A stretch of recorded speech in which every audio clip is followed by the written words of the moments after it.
कैसे हैं आप सभी।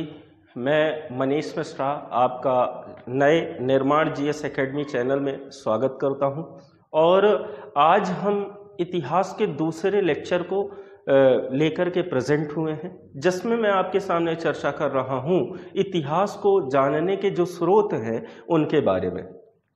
जैसा कि आप जानते हैं कि इतिहास विषय को जब हम पढ़ते हैं तो इतिहास विषय में कई सारे विद्वान, कई सारे इतिहासकार, उनकी जो पुस्तकें हैं उनमें कई सारे विवरण जो हमें मिलते हैं कि ऐसा हुआ था, वैसा हुआ था, ऐसे लोग रहते थे, ऐसी प्रजा थी, ऐसे उनके राजा थे, राजाओं का क्या शासन हुआ करता था, किस तरीके की उनकी राजनीति थी।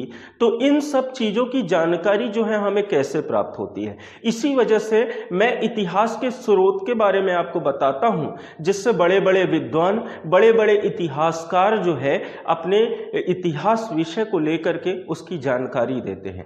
तो देखिए, मुख्यतः इतिहास को जानने के 3 स्रोत माने गए हैं, जिसमें से सबसे पहला स्रोत जो माना जाता है वो साहित्यिक स्रोत माना जाता है। उस साहित्यिक स्रोत में क्या क्या चीजें आती हैं अभी हम डिस्कस करेंगे। इसके बाद दूसरा जो स्रोत माना जाता है वो माना जाता है आपका, देखा जाए तो विदेशी यात्रियों के विवरण। इसके बाद जो तीसरा स्रोत है वो माना जाता है पुरातात्विक साक्ष्य। अब हम आके एक एक जो है स्रोत के बारे में चर्चा करते हैं। हालांकि इनका नाम आपने सुना भी होगा और सुनने के अलावा आज आपको पूरी जानकारी मिलेगी कि वास्तव में जितने भी बड़े बड़े राइटर्स हैं, इतिहासकार हैं, विद्वान हैं जो इतिहास की पूरी जानकारी देते हैं तो वो कैसे देते हैं।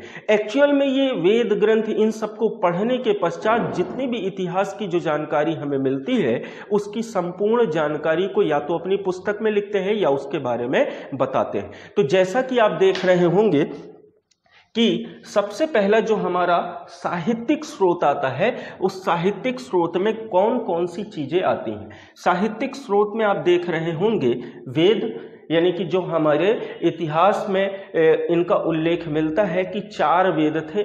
सबसे पहला जो वेद माना जाता है ऋग्वेद, दूसरा होता है सामवेद, तीसरा यजुर्वेद और चौथा अथर्ववेद।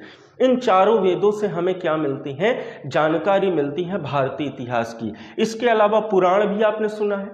पुराणों की संख्या 18 है, जिसमें से वायु पुराण, विष्णु पुराण, मत्स्य पुराण और भी कई ऐसे पुराण हैं जिनसे हमको इतिहास की जानकारी मिलती है। इसके अलावा ग्रंथ में देखा जाए तो जैसे बहुत सारे ऐसे अंगुत्तर निकाय, यानी कि जैन और बौद्ध के जो लिखे गए ग्रंथ हैं, अंगुत्तर निकाय है, भगवती सूत्र है, आचारांग सूत्र है, ये सब ग्रंथ माने गए हैं। ये जैन और बौद्ध दोनों से संबंधित ऐसे कई ग्रंथ हैं जिनसे हमें इतिहास की संपूर्ण जानकारी मिलती है। इसके अलावा उपनिषदों की संख्या दोस्तों 108 है, लेकिन वर्तमान समय में मात्र 13 उपनिषद उपलब्ध हैं। उन 13 उपनिषदों में जैसे मुंडकोपनिषद है, कंठोपनिषद है, छांदोग्य उपनिषद है, ऐसे कई उपनिषद हैं जिनसे हमें इतिहास के बारे में जानकारी मिलती है। स्मृति, जिसमें सबसे प्रसिद्ध जो स्मृति मानी जाती है वो मनु स्मृति मानी जाती है। उस मनु स्मृति में हमें जो है इतिहास की जानकारी मिलती है। महाकाव्य जैसे महाभारत है, रामचरितमानस है, रामायण है, ये सब महाकाव्य माने गए। तो देखा हमने कि साहित्यिक स्रोत में इतनी चीजें आती हैं। इसके अलावा भी कई सारी चीजें हैं जो मैंने लिखी नहीं, सामान्यतः इनके माध्यम से मैं आपको केवल इतना बताना चाहता हूं कि साहित्यिक स्रोत के अंतर्गत किन्हें रखा गया है। इसके बाद हम विदेशी यात्रियों का विवरण अगर देखें कि समय समय पर हमारे भारत देश पर कई ऐसे विदेशी यात्री आए हैं जो अनेक राजाओं के शासनकाल में उनके दरबार में गए हैं। तो उस समय उस देश में क्या चल रहा था, शासन कैसा था, प्रजा कैसी थी और क्या पद्धति अपनाई जाती थी रहने की, लिविंग की, और इसके अलावा समाज में कैसा जो है वर्ण प्रथा थी, जाति प्रथा थी, क्या प्रथा चल रही थी, समाज की कुरीतियों के बारे में और समाज के रीतियों के बारे में, तौर तरीके के बारे में उन्होंने अपनी पुस्तकों में जो है इसका विवरण दिया है। जैसे हमारे यहाँ पे मेगास्थनीज चंद्रगुप्त मौर्य के शासनकाल में आया था, सेल्यूकस निकेटर द्वारा भेजा गया था। उसने इंडिका नामक पुस्तक लिखी थी और उस इंडिका नामक पुस्तक में उसने चंद्रगुप्त मौर्य के प्रशासन का संपूर्ण लगभग वर्णन किया है। इसके अलावा अगर हम फाहियान की बात करें तो फाहियान राजा चंद्रगुप्त द्वितीय विक्रमादित्य जिसे हम कहते हैं उसके शासन काल में आया था और उसने गुप्त काल के जो है प्रशासन की पूरी जानकारी लगभग दी है। उस समय चंद्रगुप्त द्वितीय के शासन काल में क्या क्या चीजें प्रचलित थी और उसके बारे में जानकारी फाहियान के भी किताबों से हमें मिलती है। ह्वेनसांग के बारे में भी आप जानते होंगे, लगभग इसको आपने बचपन से ही पढ़ रखा था कि हर्षवर्धन जो हमारे यहाँ पे हिंदू एक राजा था, प्राचीन भारत का जो है अंतिम हिंदू सम्राट जो हर्षवर्धन को माना जाता है, उसके शासनकाल में ह्वेनसांग आया था जिसने अपनी यात्रा वृत्तांत लिखा है। उसका नाम है सी यू की। उस सी यू की में उसने जो है अपनी संपूर्ण यात्रा का वृत्तांत लिखा और हर्षवर्धन के शासनकाल में जो रीतियां चल रही थीं, जैसा समाज था, उसकी जानकारी भी जो है हमें उसके वर्णन से प्राप्त होती है।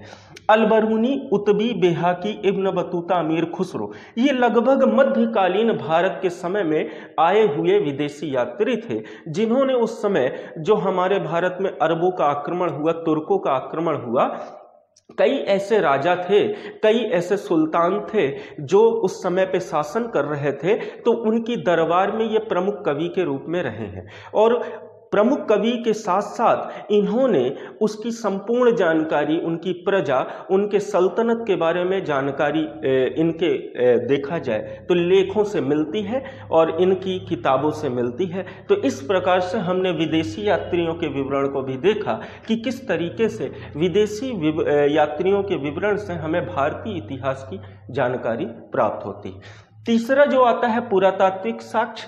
देखिए पुरातात्विक क्या होता है ये भी आप स्पष्ट रूप से जानते हैं कि आज से कई हजार साल पहले या कई समय पहले जो चीजें हमारे यहाँ पे राजाओं ने, महाराजाओं ने और जो सुल्तानों ने बनवाई और या फिर जैसा समाज रहा होगा, जैसी सभ्यता रही होगी, उस सभ्यता के दौरान पे उन्होंने जो जो चीजें बनवाई या उस समय जो प्रचलन में थी, तो जब उनका उत्खनन कार्य किया गया, क्योंकि पुरातत्व विभाग का काम होता है उत्खनन कार्य करना और उत्खनन कार्य से जो हमें प्राप्त वस्तुएं होती हैं उनके बारे में संपूर्ण जानकारी देना। एक पद्धति होती है कार्बन 14 पद्धति। उस कार्बन 14 एक रेडियोधर्मी पदार्थ होता है जिससे तिथि निर्धारित की जाती है कि कोई भी जो प्राप्त वस्तु है उत्खनन के दौरान वो है कितनी पुरानी है।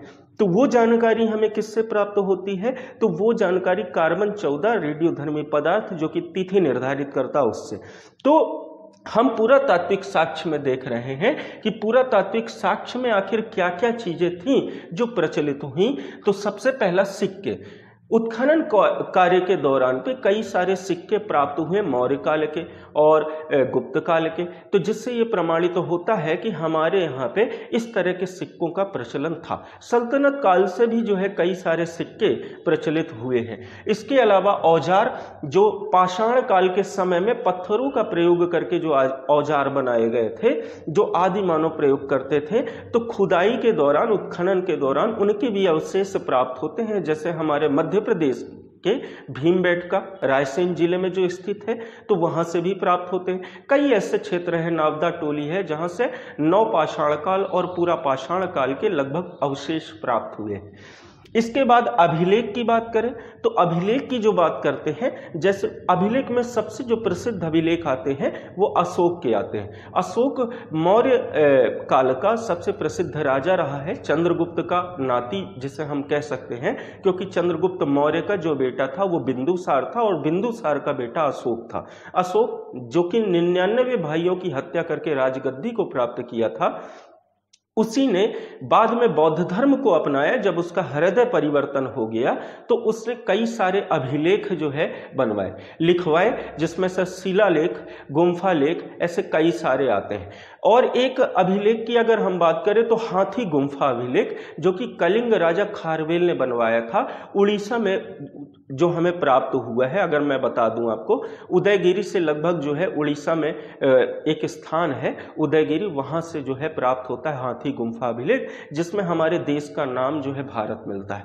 इसके अलावा हम स्मारक और इमारतों की बात करें तो जैसे ताजमहल क्या हो गया, स्मारक हो गया।